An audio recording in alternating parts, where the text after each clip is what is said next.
Harus kita akui juga bahwa sekalipun Anies Baswedan bukan lagi pejabat publik, bukan lagi gubernur Jakarta kala Pilpres di 2024, dan saat ini tidak menjabat apapun dalam konteks politik nasional, tapi setiap statement, setiap gerakan, dan setiap pernyataan-pernyataan Anies Baswedan pasti akan selalu diperbincangkan sebagai komoditas politik. Tapi bagi saya yang ingin saya katakan adalah Anies ini kan mencoba untuk memberikan pesan sebagai sosok yang berbeda dengan kubu pemerintah hari ini.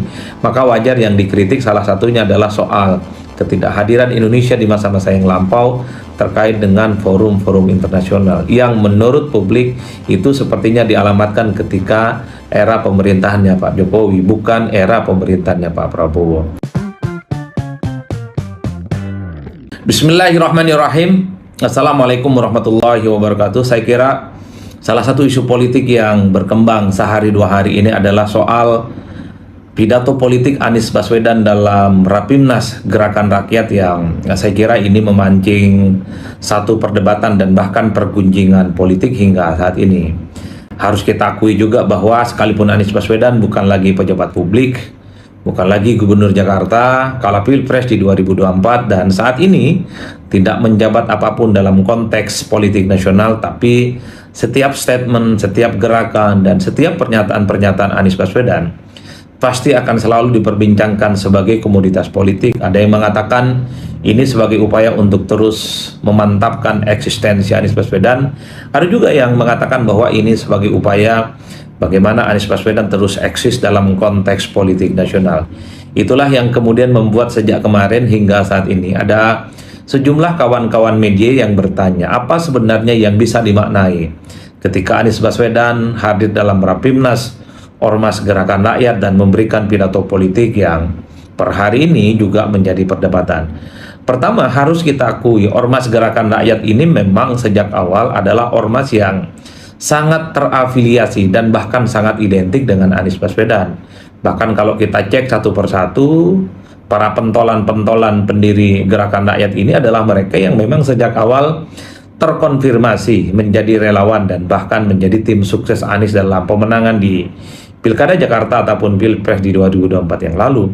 Wajar kalau kemudian ketika Ormas Gerakan Rakyat beberapa waktu yang lalu dideklarasikan dan kemarin itu mereka melaksanakan Rapimnas, Anies Baswedan hadir memberikan pidato politik, ya saya kira memang Ormas ini sejak awal kelihatan didesain semacam upaya untuk memberikan karpet merah sekaligus untuk terus menjadi supporting politik bagi Anies Baswedan untuk terus menjadi bagian penting dalam konstelasi politik di masa-masa yang akan datang. Wajar kalau kemudian Gerakan Rakyat dalam setiap aksentuasinya, narasi-narasi politiknya itu juga sangat mirip dengan Anies Baswedan.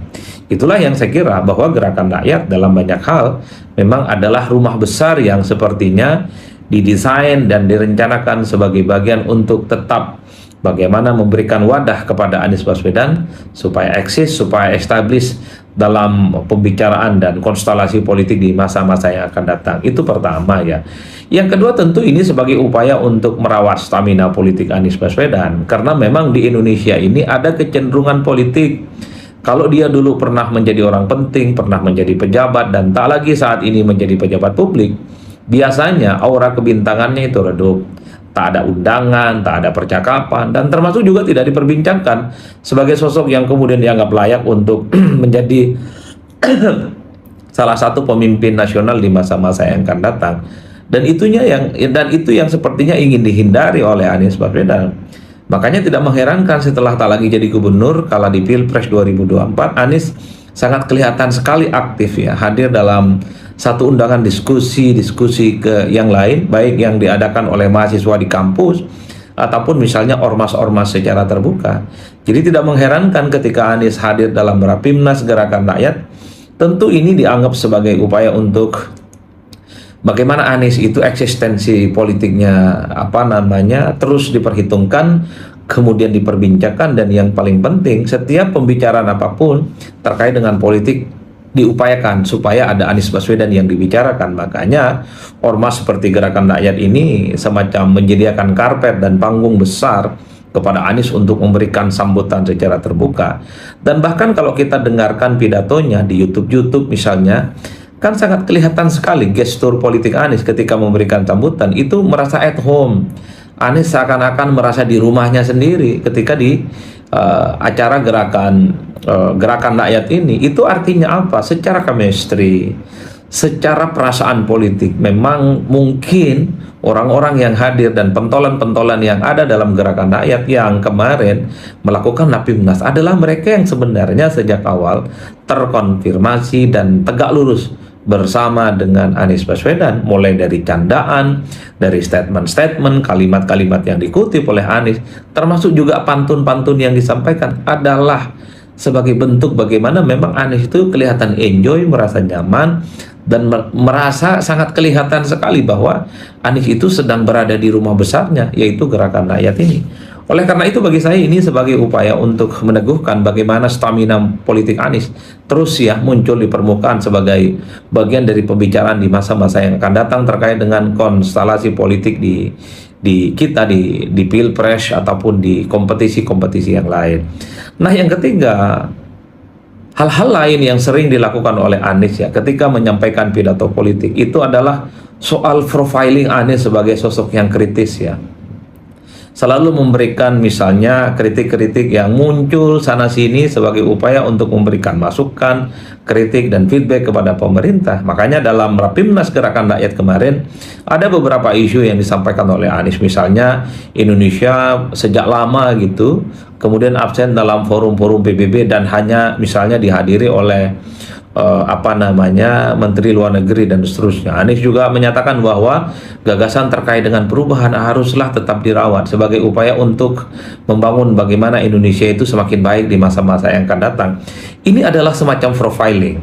Persisnya bisa disebut sebagai positioning politik Anies yang mencoba untuk memberikan diferensiasi sebagai sosok yang relatively agak kritis dan memberikan pandangan-pandangan yang agak sedikit bertabrakan dengan pemerintah.